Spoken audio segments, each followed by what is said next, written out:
que je vous propose, en fait, très rapidement, donc on va essayer d'aller vraiment à l'essentiel. La plupart d'entre vous nous connaissent. Je vais juste rappeler deux petites choses en fait sur notre société. Et puis après, on va passer dans le vif du sujet. Donc le but est qu'on puisse couvrir l'ensemble des choses en allez, une demi-heure, 45 minutes max, ce qui nous laisserait après voilà, du temps pour les questions éventuellement. Et comme je l'ai dit, donc à la fin, on fera effectivement l'enregistrement qui est en cours pour pouvoir au fait démarrer cette session de questions-réponses. Donc très rapidement, chez eSecure, donc nous sommes des experts en cybersécurité. Ça, je pense que la plupart d'entre vous le savent. On est présent au Grand Saconnet, donc en Suisse exclusivement. Et notre mission est de sécuriser, de protéger en fait nos clients contre les menaces informatiques, donc tout ce qui est cyber menaces. Nous sommes une équipe aujourd'hui de 25 personnes. On a plus de 23 ans d'expérience dans le domaine de la cybersécurité. Et en 2018, on a également lancé en fait, nos propres services. Donc, on est devenu Managed Service Provider au tout début sur les aspects de Endpoint Protection. Et puis après, on a décliné différents services ces années. Et celui dont on va parler fait partie aujourd'hui aussi des services managés que nous offrons à nos clients et qui est le Serenity Swiss Share. Nous sommes présents dans toute la Suisse. Les ingénieurs, les vendeurs chez nous sont certifiés, ils ont une expertise technique et commerciale sur les solutions que nous fournissons. Nous avons également, et ça c'est un point très important et apprécié de tous nos clients, un support technique local qui est fourni avec l'ensemble des solutions commercialisées sur le territoire. Depuis également 2 ans maintenant, nous avons un pôle au fait d'audit et conformité qui aide les entreprises à se mettre en conformité avec nouvelles lois, typiquement nouvelles lois sur la protection des données, ainsi que la partie GDPR. Et puis nous avons également, depuis maintenant 2 ans aussi, un centre de formation. C'est l'académie en fait eSecure. Nous formons les gens qui peuvent se présenter par après au brevet fédéral de cybersécurité. Voilà. Nous travaillons avec tout type d'entreprise, donc je ne vais pas m'éterniser au fait là-dessus. Et maintenant, nous passons dans le vif du sujet avec la problématique que nous allons traiter aujourd'hui. Donc aujourd'hui, quel est le problème de beaucoup de sociétés, en tout cas avec lesquelles nous travaillons, et le pourquoi aussi nous avons créé ce service managé Serenity Swiss Share, c'est qu'aujourd'hui, il y a énormément de fichiers sensibles, confidentiels, qui sont partagés par des voies qui sont tout sauf sécurisées. L'une d'entre elles peut être l'email. C'est vrai que les gens recherchent souvent en fait la facilité et l'email est la solution facile.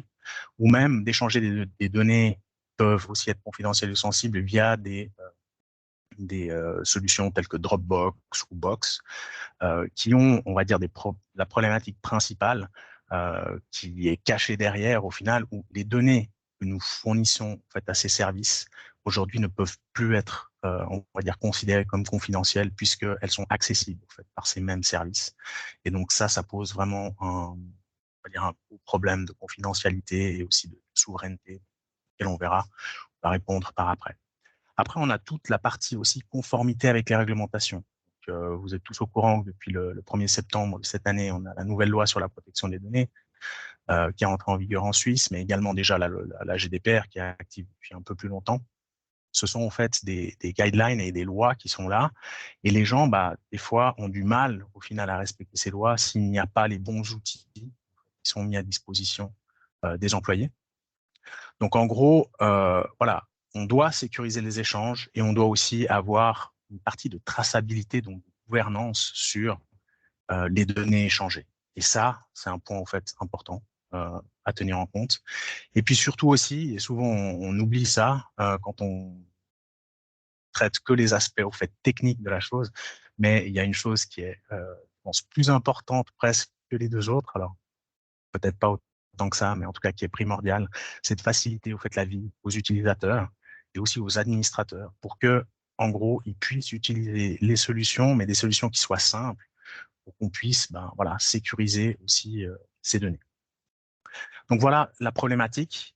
Donc maintenant, qu'est-ce que Serenity Swiss Share, en fait, permet?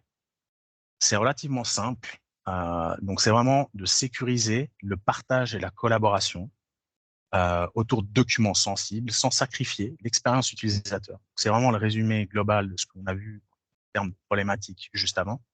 Alors, on va avoir une partie que j'ai pas encore discutée, mais effectivement, ce que je vous disais par rapport à la partie Dropbox ou Box, c'est tous ces aspects au fait de souveraineté qui ne sont pas là. Ça veut dire que les données au fait ne sont d'une part pas stockées en Suisse, elles sont pas non plus uniquement traitées en Suisse. Donc on peut être exposé au fait à toutes les lois de type extraterritorial, comme le Cloud Act, hein, des acteurs en fait, américains qui donnent la possibilité au gouvernement américain de faire la demande en fait, qui sont hébergés chez des sociétés américaines. Donc, en l'occurrence, si vos données sont là-bas, ils vont avoir accès également au fait à ces données.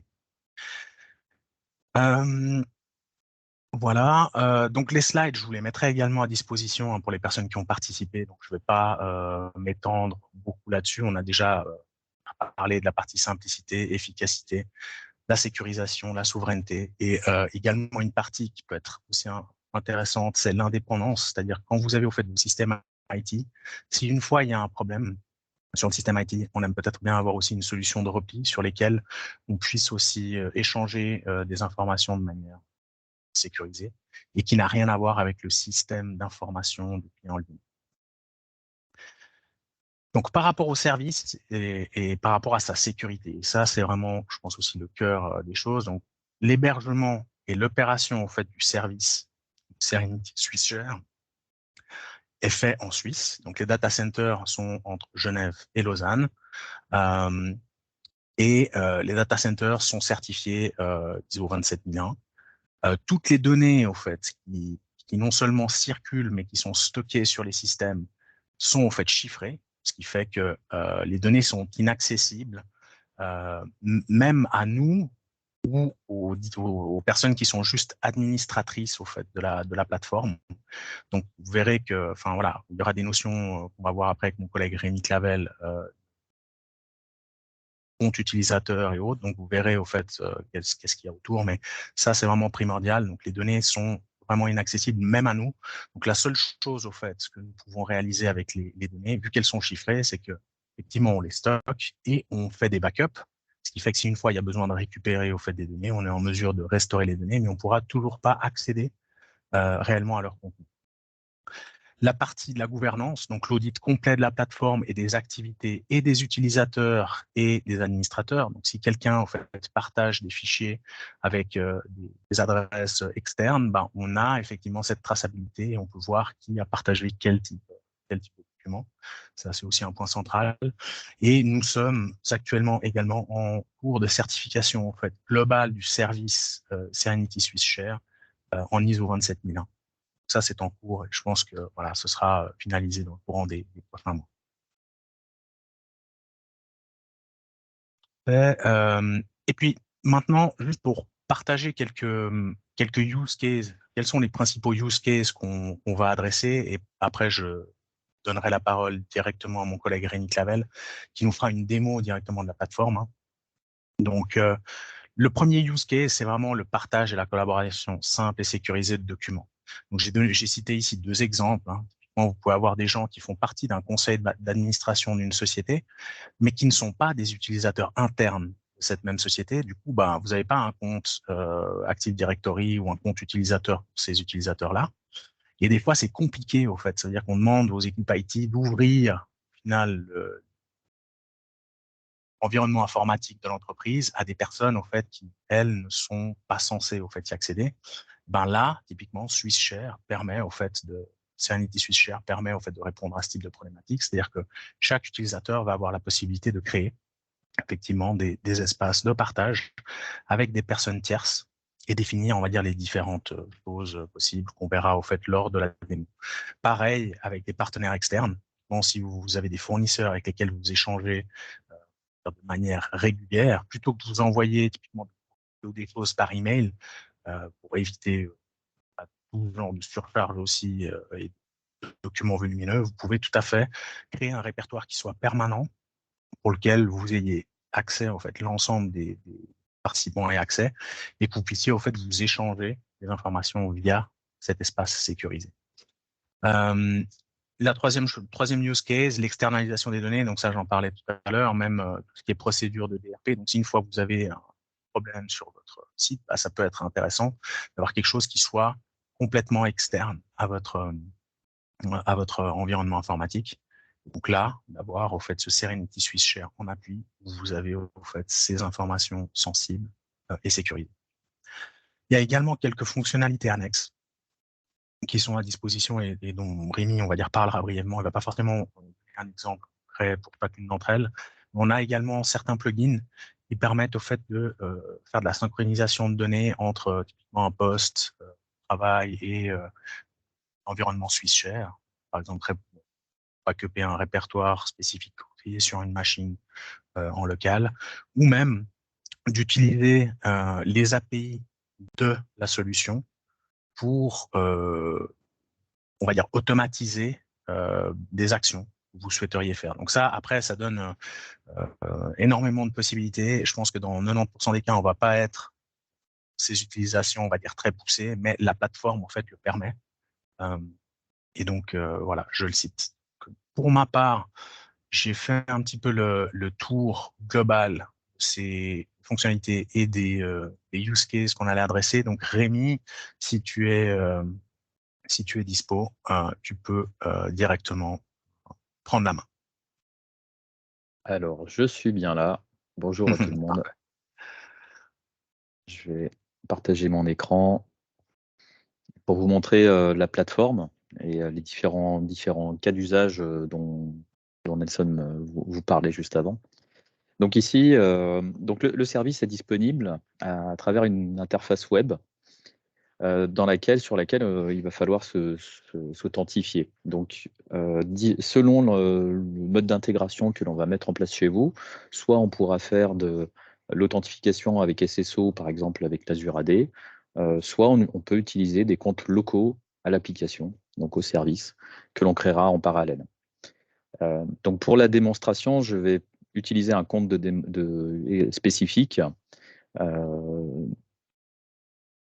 Tandis que, comme là, je vais vous présenter notre plateforme, la plateforme dont on se sert pour notre propre usage chez eSecure.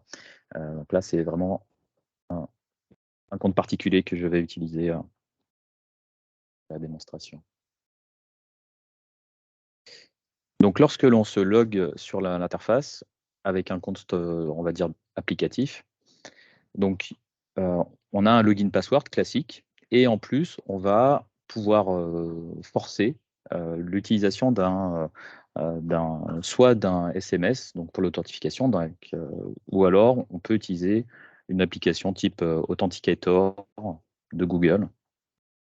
Donc là, c'est ce qu'il m'a demandé.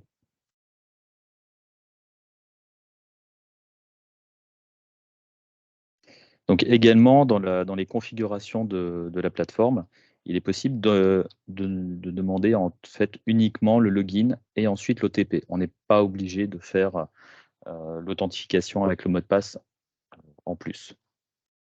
Mais ça, c'est des options que l'on peut configurer à l'intérieur de votre tenant lorsque l'on met en place avec vous. Donc ici, on a l'interface de gestion de mon environnement de démonstration, donc mon compte Rémi Clavel démo. Donc on va retrouver ici une structure de répertoire et de fichiers classique, donc dans laquelle on va pouvoir stocker des fichiers si on le souhaite, ou stocker des répertoires. Donc là, le premier cas d'usage que je vais vous présenter, c'est le partage simple d'un document à travers cette plateforme web.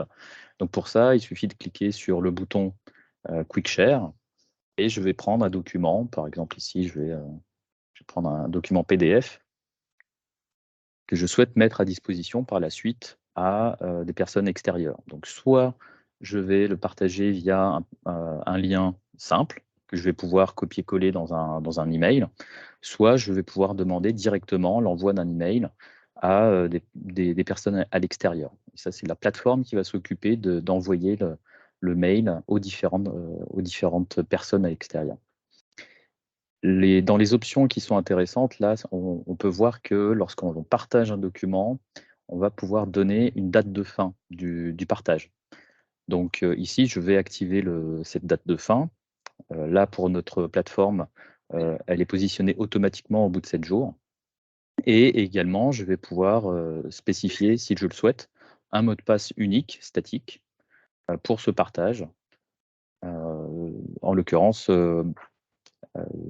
que je transmettrai d'une autre manière. En général, on ne transmet pas les mots de passe par le même chemin que celui où on a envoyé le lien du partage. Dans les autres options également, vous avez la possibilité de voir ce qui s'est passé sur ce lien, donc sur ce partage. Typiquement, je vais pouvoir lui demander à la plateforme d'être informé, soit systématiquement lorsque quelqu'un va cliquer sur mon lien de partage, soit une fois par jour avec un résumé de qui a accédé à mon partage. Donc là, ici, j'ai sélectionné le partage via le lien, mais je pourrais également le partager via l'email, donc en précisant ici les adresses mail avec un message. Et on va retrouver un tout petit peu plus d'options. Donc, on garde l'option pour mettre fin au partage de façon automatique. Éventuellement, à la fin du partage, de supprimer le fichier de la plateforme, parce qu'au moment où je vais lancer le partage, le fichier va être uploadé sur la plateforme. Et donc, on peut choisir si ça va être un stockage qui va être temporaire. On peut également, avec le partage par email, définir un nombre de téléchargements limite du document, si on le souhaite. Donc, par exemple, si vous souhaitez que chaque personne destinataire ait la possibilité de télécharger une seule fois, vous pourrez le spécifier ici. Une autre option aussi qui est intéressante lorsque l'on partage par email, c'est l'envoi d'un mot de passe, ce qu'on peut dire OTP, à chaque fois que quelqu'un va cliquer sur le lien. Donc là, comme on partage par email, automatiquement, tous les destinataires vont recevoir un lien qui leur sera dédié. Donc chaque personne qui va cliquer sur son lien, on saura que ça va venir du destinataire numéro 1 ou du destinataire numéro 2.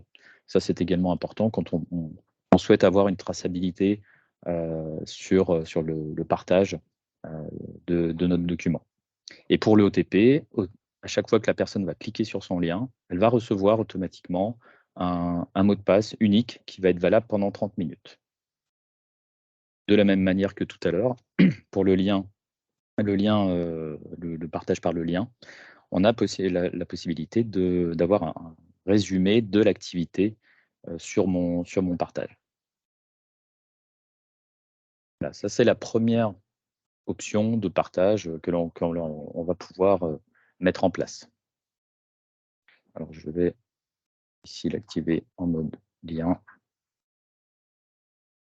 Donc, automatiquement, vous voyez qu'il va uploader le fichier.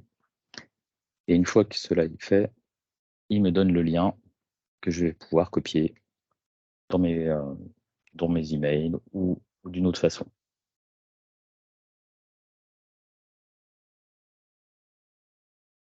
Là, vous allez voir que ici, dans mon espace personnel, le document que je viens de partager a été automatiquement uploadé et je pourrais avoir des informations sur ce fichier spécifique.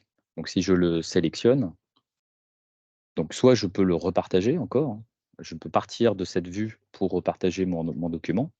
Donc, pour cela, on le sélectionne et on peut faire la même chose que tout à l'heure, créer un lien ou l'envoyer ou faire un partage par email. Mais ce qui peut être également intéressant, c'est d'avoir le détail sur le fichier. Donc un détail sur le fichier et notamment tous les partages que j'aurais pu activer sur ce document-là. Et donc là, effectivement, je vois que j'ai créé un partage de type lien avec éventuellement toutes les options que je vais pouvoir remodifier par la suite. Donc si quelque chose ne me plaît pas ou si éventuellement le partage, je veux l'arrêter, il me suffit de modifier cette option. Donc je vais désactiver le lien, mais par contre, à tout moment, je peux le réactiver si je le souhaite. Donc l'utilisateur dans la plateforme est libre de faire ce qu'il souhaite sur ses documents et sur ses partages. Là, c'était le premier cas d'usage. Dans le deuxième cas d'usage, je vais vouloir partager un répertoire. Donc là, je vais prendre un répertoire de test, par exemple celui-là. Donc ici, c'est un document, c'est un répertoire avec un certain nombre de documents à l'intérieur. Et de la même manière que ce que l'on peut faire, ce que j'ai fait tout à l'heure, mais de façon rapide, je vais pouvoir le partager. Et là, vous voyez qu'on a différentes, on a plusieurs options qui sont disponibles. Là, je vais la partager par mail. Donc, de la même manière que tout à l'heure, je vais choisir un destinataire pour mon email.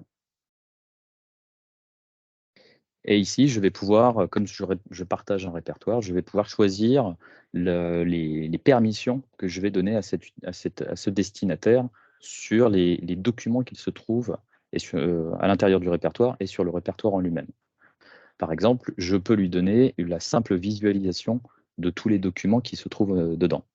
Donc visualisation, ça veut dire que quand l'utilisateur, le destinataire va cliquer sur son lien, il va accéder au répertoire et par la suite, à l'intérieur, là en l'occurrence, il y a plusieurs fichiers PDF, je crois, il aura juste la possibilité de visualiser dans l'interface web les documents. Il ne pourra pas les télécharger.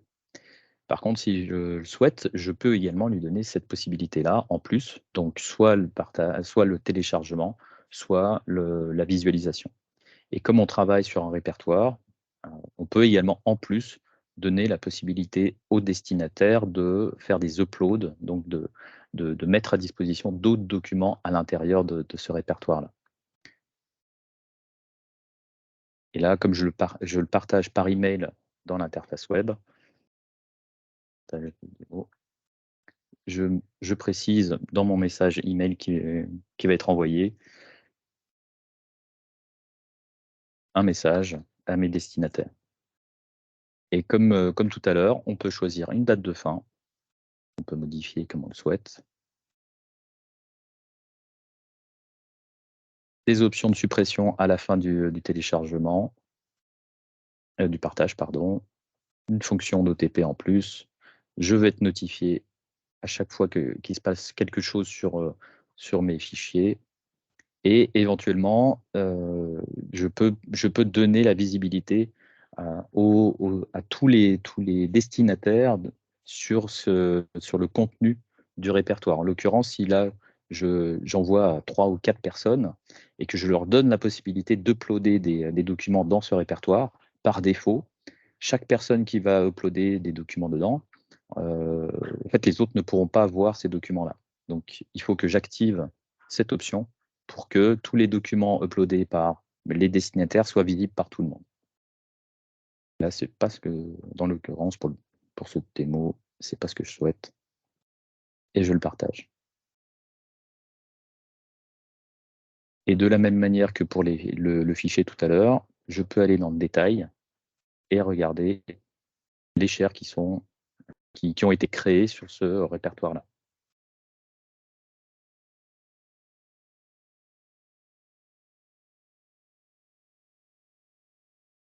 Après, il y a une autre option.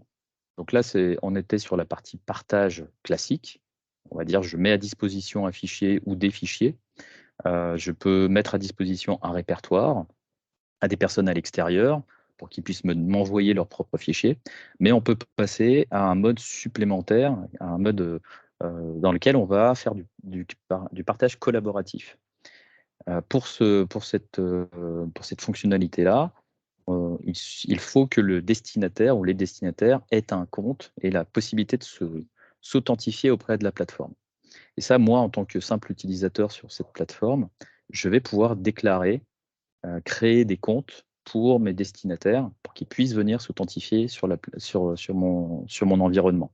Et pour cela, je vais passer par l'adresse book. Et dans l'adresse book, je vais pouvoir définir les différentes informations de mon contact et la façon dont il va pouvoir se connecter sur la plateforme. Donc, soit en réceptionnant un SMS, soit en utilisant un token style Authenticator de Google ou Microsoft.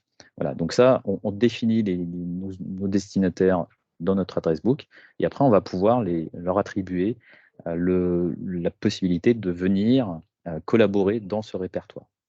Donc là, c'est peut-être ce que je vais faire maintenant. Donc je choisis le même répertoire. Il faut savoir qu'on peut partager plusieurs fois le même fichier avec des options différentes. Donc là, on l'a déjà partagé une fois pour du partage simple avec l'option d'envoi par email. Et là, je vais passer en mode collaboratif. Et en mode collaboratif, je vais choisir mon collègue Nelson, qui lui, je sais, est authentifié, a un compte sur la plateforme. Et on va pouvoir lui donner plus de permissions dans le répertoire. Donc toujours les 3 premières, comme je vous ai expliqué avant, mais également 2 autres permissions qui vont être la possibilité de supprimer les fichiers qui se trouvent dedans, et en plus, éventuellement, de partager les fichiers qui s'y trouveraient. Là, je vais lui donner le plus haut niveau de permission. Discuter. Voilà, les résultats. Open test. Et là, pour ce partage-là, je vais pas choisir de date de fin. Par contre, je vais être notifié quand Nelson va faire quelque chose à l'intérieur. Et éventuellement, je peux également faire en sorte que tout le monde soit notifié lorsqu'il se passe quelque chose également dans ce répertoire. Donc ça, c'est l'option qui est ici.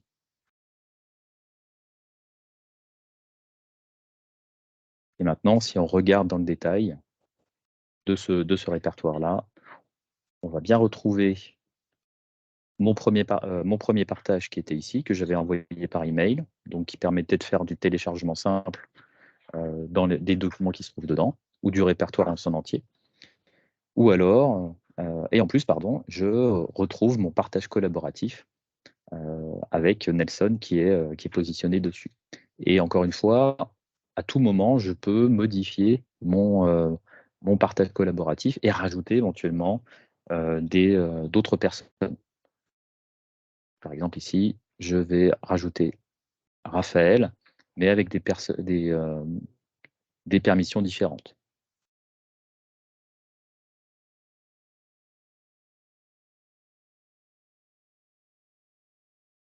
Alors, dans les options qui sont intéressantes également, une personne qui vient sur le répertoire peut éventuellement visualiser. Alors attendez, je ne vais pas prendre celui-ci. Bah si, c'est bien ça. Visualiser le document. Donc ça veut dire qu'il n'a pas besoin d'avoir un éditeur du fichier en question. Donc là, en l'occurrence, c'est un PDF pour pouvoir le visualiser. On peut le faire directement à travers l'interface web. Et en plus, dans cette fonction de visualisation, si on l'active, parce que ça, c'est une fonction c'est une option que l'on peut activer, je pourrais éventuellement annoter ce document. Et là, par exemple, là, je vais dire attention, il va falloir que je change rapidement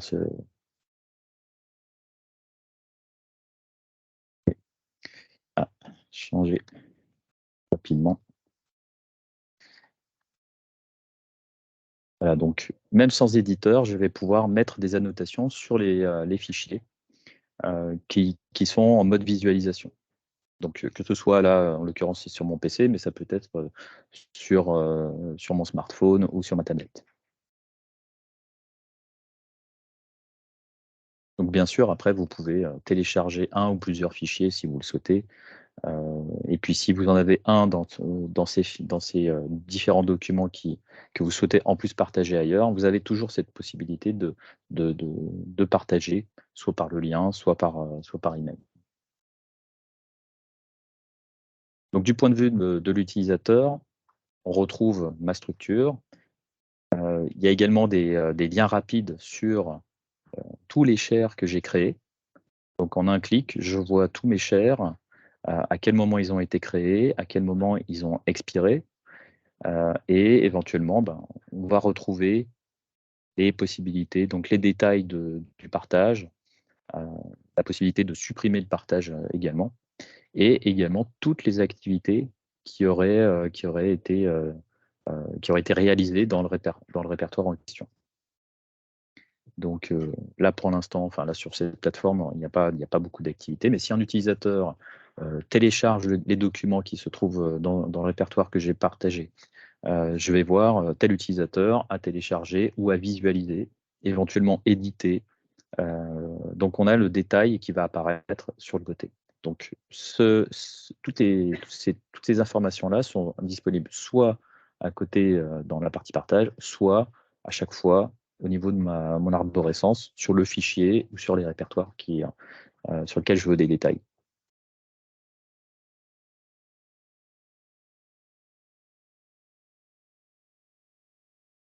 Alors, Nelson me disait à l'instant qu'effectivement, il était allé faire quelques activités dans le répertoire que je lui ai partagé tout à l'heure. Donc là, on va retrouver le fait que j'ai visualisé le fichier qui s'appelle creds.pdf et Nelson a visualisé le document pentest PDF et également téléchargé ce document. Donc on a l'ensemble de l'activité qui est disponible, en l'occurrence pour ce partage-là.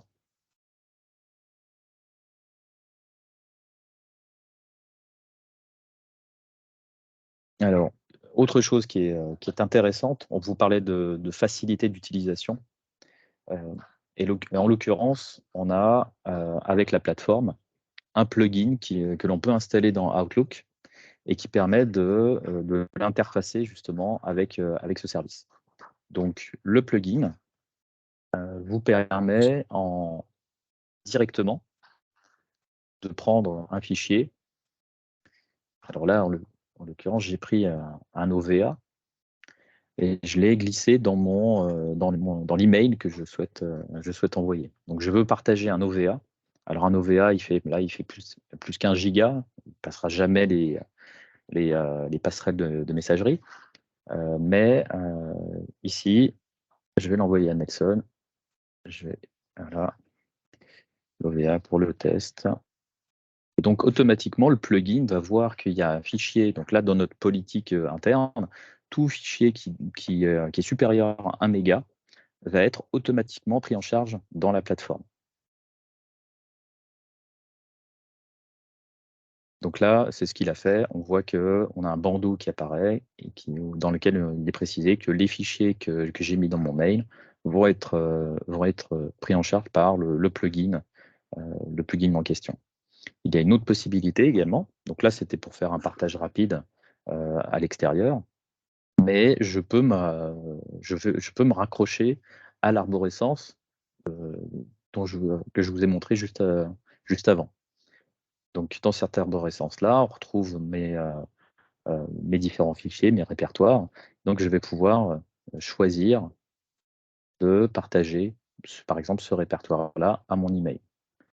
Donc, on va soit partir de notre espace de stockage sur la plateforme, soit, encore une fois, on peut reprendre des fichiers qui sont localement sur ma machine ou sur un share pour les partager après via email. Et après, il suffit d'envoyer et ça va être pris en charge sur la plateforme. Donc ça, c'est l'intégration à Outlook. C'est très, très pratique. Ça permet d'éviter même d'utiliser l'interface web. Hein. Pas obligé d'utiliser cette interface pour faire du partage de documents. Et on aura quand même la traçabilité de vers quel endroit les documents sont partis, et effectivement sans même créer quoi que ce soit comme compte sur la plateforme. Tout à fait. Dans les autres intégrations qui sont également possibles, on a un agent que l'on peut installer et qui va permettre de faire de la synchronisation d'un répertoire local vers un répertoire qui se trouve sur mon espace. Donc là, par exemple, sur mon environnement à moi, je synchronise un répertoire qui s'appelle Password vers un autre répertoire que j'ai créé pour l'occasion sur mon espace de stockage dans Serenity SwitchShare. Donc, et de façon automatique, tout document qui va être mis à jour dans ce répertoire Password va être automatiquement synchronisé, copié sur ce répertoire distant.